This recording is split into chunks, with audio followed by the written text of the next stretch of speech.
Okay, so here is part two of the Christmas saga. Hopefully, there's no part three. Didn't think there was going to be a part two, but um, so where we left off before was we had a new flight. So on Wednesday morning, we sat on a plane. Well, I guess it was Wednesday night, Thursday morning, and then on Friday night we were going to go out, and we were told our bags were going to Philly, and so they'd probably be there when we got there.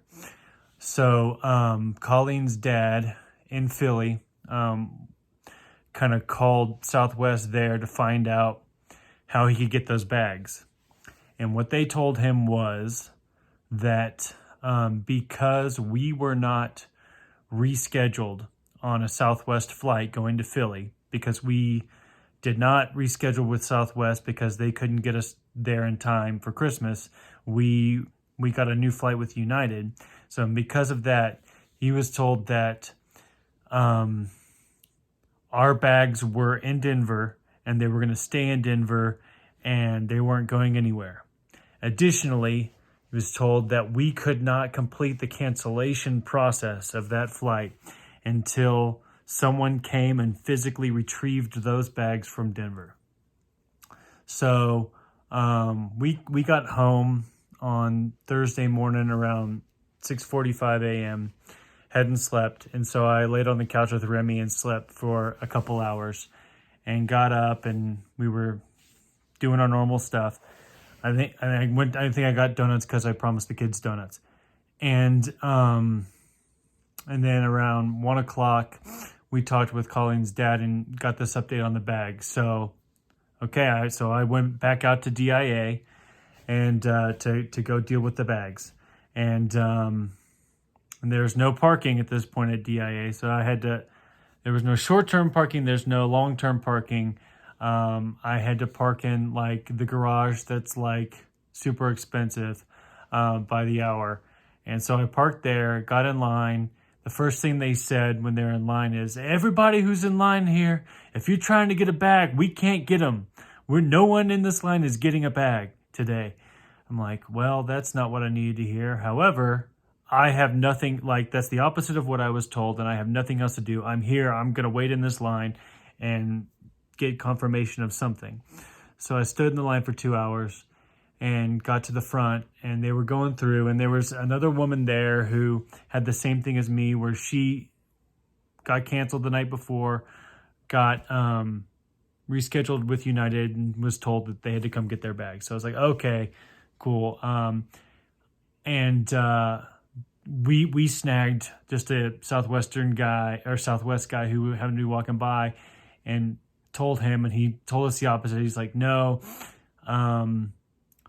everything, like they don't have the people to pull individual bags out of the queue or whatever. So like our bags had Philly tags on them, so they're going to Philly.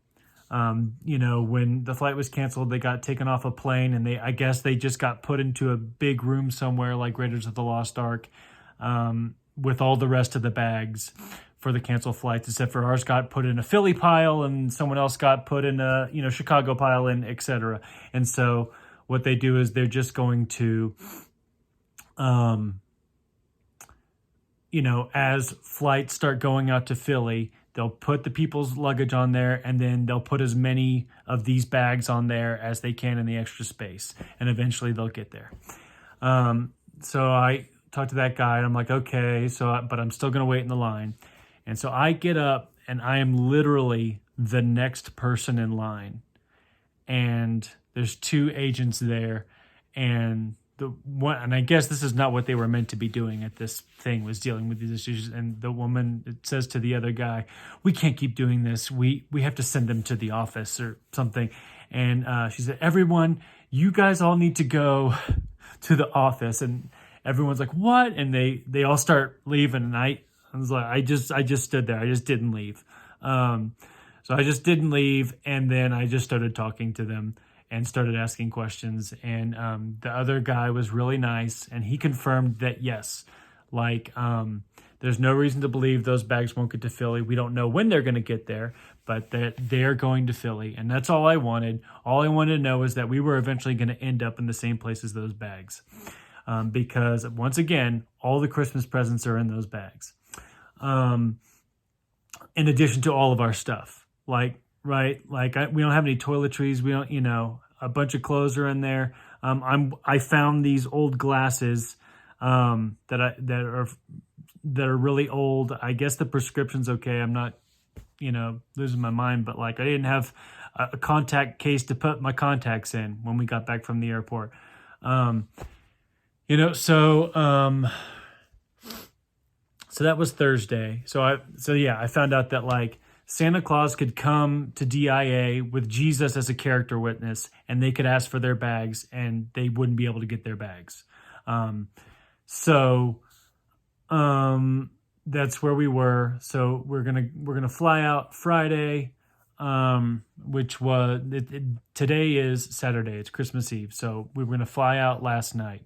We do all the thing again with the kids, go through the security, dragging all of our stuff with us, and we get there, and then so our 6 o'clock flight gets delayed to 7:15 because the flight coming in from Bozeman was late, but it took off and it was coming, and then that got pushed back to 10:30. But we're all fine. The kids are watching a movie on a laptop. We're walking around, we're all fine. Everything is great. And this woman comes in to share an outlet to charge her phone, and she's got an instrument case, and Julie says, "Is that a ukulele or is that a violin?" And she says, "It's a violin. I'll let you look at it in just a second." And she was on the phone. And then she opened up her violin, and she let Julie pick it up and play it. And there's a video of that here. I'll put a link here, and there's another link in the description. Be sure to like and subscribe to the channel. And so Julie, I was impressed because she's only ever played a 1/4 size violin, and hers, she has the tape that marks where her fingers go. And she just picked up this woman's violin, and from her memory, she was playing Camptown races, and some people came by and gave her some money. So that was impressive. And just after Julie got back from thanking the people who gave her the tip, Colleen was sitting on the floor, and she had just got a thing on her phone that said, "Oh, they just canceled our flight." And she's got this look of despair. And then 2 seconds later, Remy tripped on something and hit his face on this metal tin that has these little magnet travel toys, and he's got blood coming out of his nose, blood everywhere. And so that happened. And so then I got him cleaned up. Colleen got us rescheduled for a flight tomorrow morning, Christmas morning, leaves at 9:45. So we've got all kinds of contingency plans for everything. So I've been at Target today to get extra, spoiler alert, don't let your kids keep watching. 3, 2, 1, to get more stocking stuffers, so that we can hide stockings with stuff in their backpacks for the airplane, so they'll find them at some point from Santa. And we've got a few boxes in case we go on Christmas morning and for some reason we can't leave and we have to come back to the house again. There will be something under the tree from Santa, and we're going to have some kind of generic note. So whether we come back that morning or we come back a week from now, because we've been in Pennsylvania, there will be a note that explains why he put those presents there.